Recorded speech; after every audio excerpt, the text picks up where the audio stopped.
大家好，我是石头。在年前，我带了一个风水师傅，在山里面转了几天，看了一些闲置的房子。在花园县的周边啊，我们当时看了一栋砖房，独门独院。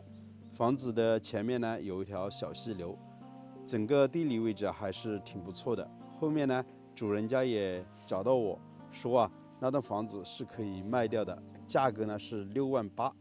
后面呢，我就一直没有回复。从过年到这会儿已经这么久的时间了，前几天啊，这个主人家又找到我，打我的电话，他说啊，这栋房子想卖给我，然后价格呢现在只要2.8万了，一下子呢就少了4万块钱。那我就趁着今天天气还比较好，专门呢拿了个无人机过来看一下房子周边的地形，因为上次来的比较匆忙，没带无人机。基本上我要买房子的话，我都会把整个房子周边的地形啊看个清清楚楚。那待会儿呢，我们就再拍个视频，好好的给大家看一下这栋房子啊，究竟2.8万的价格值不值得给它购买下来。我是一个农村长大的孩子，我知道啊，到城市里面来生活是非常不容易的，打拼一辈子下来很难买得起一套房。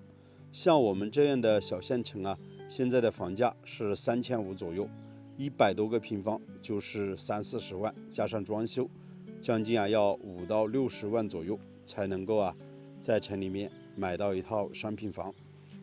那今天我们看的这栋房子啊，距离县城将近只有1.5公里，实际上是非常近的。然后这栋房子呢又是独门独院，旁边呢还有地。其实啊，我最喜欢的还是门前的这条小溪流，常年呢水都不干，一直这样子流着水的。底下还有些稻田，在那旁边呢，老乡还种了一些油菜。看，此刻呢，油菜花已经开了。底下的这条小溪啊，据说啊，小鱼小虾非常多的。然后县城的方向呢，就在那一块。这边如果自己开车过去的话，将近也就5分钟就可以进城了。步行的话，就沿着这条路走过去。然后房子呢，坐西朝东，门前呢是一条大马路，都是水泥硬化的，将近宽约6到7米左右。房子就在尽头的正前方，是一栋3开间的砖房，旁边呢都带的有2个偏房，相当于是5间了。整个院子呢是没有多宽的，马路呢已经修到了房子的门口。那房子呢是背靠着大山，面朝着门前的小溪。整个地形啊，像一个山凹凹一样的，两边的山呢是给它包围起来了。上次呢，风水师傅过来看了之后，他还架了楼盘。他说啊，这处地方算是一个风水宝地。那后面我多方打听啊，确实这个地方也是挺不错的。但是今天我实地来看过房子之后啊，打消了我一个念头吧。怎么说呢？因为这栋房子的周边有很多可能大家都不太容易去接受的东西。待会儿呢，在视频的后面，我会通过镜头的展示，也和大家一起来说一说。那现在我们就走进院子，先来看一下整栋房子的一个结构。这栋房子啊，距离邻居啊将近是有500-600米左右，旁边呢都是没有人家的独门独院的房子，显得是非常的孤零零。在门前的位置，长时间啊都没有住人，已经是长满了杂草，杂草呢比人都还高呢。门前这里还堆了一些沙石，之前呢应该是建房子主人家拉过来的。通过和村里面的一些老乡了解，这栋房子呢是原本住着2个老人，还有个女儿，没有儿子。然后2个老人呢过世了，女儿呢约远嫁，所以这栋房子呢主人家是不会要了，所以价格很便宜，他也会给他卖掉。然后这边呢是厨房的位置，我们先走进厨房去看一下。进去之前呢，我们还是站在院子的最高处来环视一下四周。我的车呢就停在那边，然后正门口呢是一条马路，底下是小溪，对面呢是一些住宅区。看整个地势还是挺不错的。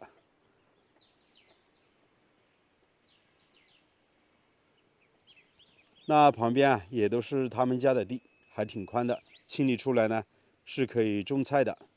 然后整栋房子我们也看到非常的破旧，屋顶上的瓦片已经是千疮百孔了，盖的呢也都是本地的青瓦。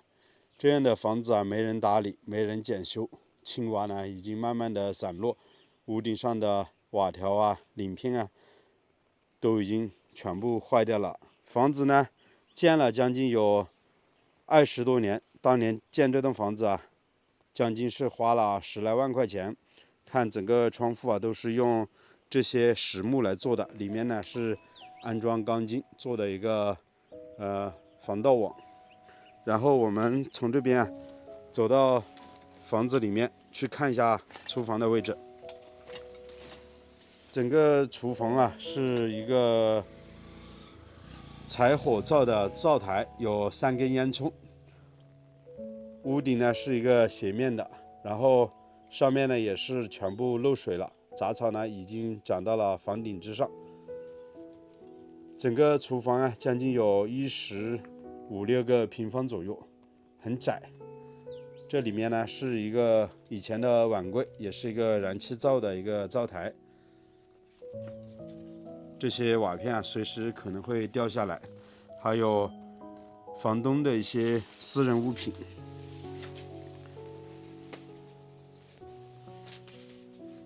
这边是沙发，看那边还有些衣物。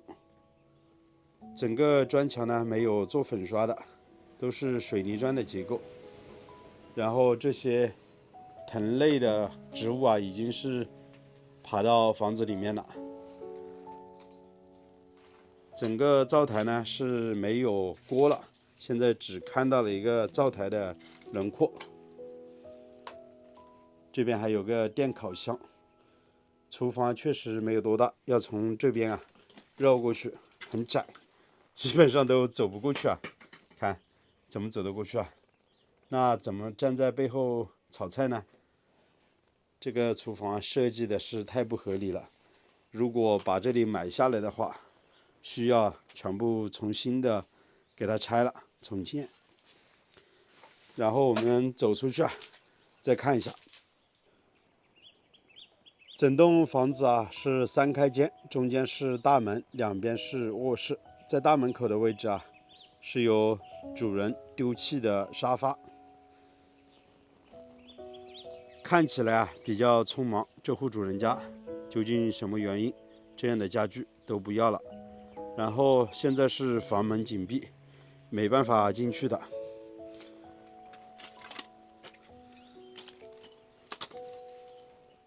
以前这边建房子比较早，都是这样的木门，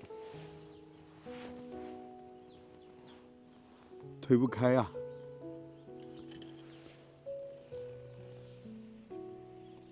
整栋房子呢，外墙和内墙都没有粉刷的，就是水泥砖。建好了之后，一家人呢就这样子居住在里面。透过窗户我们可以看一下房间里面大概的样子。感觉主人家走的比较匆忙，所有的这些家具还有一些私人的物品都是随意的这样子丢弃。那边呢还有箱子，那边还有木柜子，那边还有一些衣物之类的。屋顶上也是千疮百孔，到处都漏着雨。然后房子呢是从堂屋的位置留的有专门的房门，可以进入两边的卧室。看那里面还有些打谷机，农具。以前呢这边也是种稻谷的。整个窗户也都是全部坏掉了的。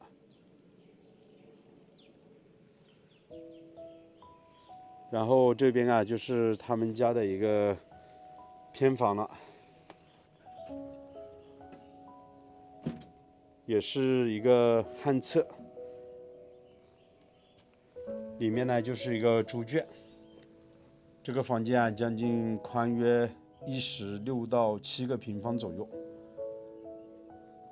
里面呢堆了很多这些板子，也是一个斜面的屋顶。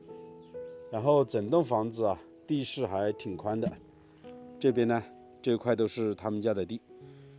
其实我在想，如果在城里面花个50-60万买下一套商品房，还不如到城边来买下这样的一栋房子。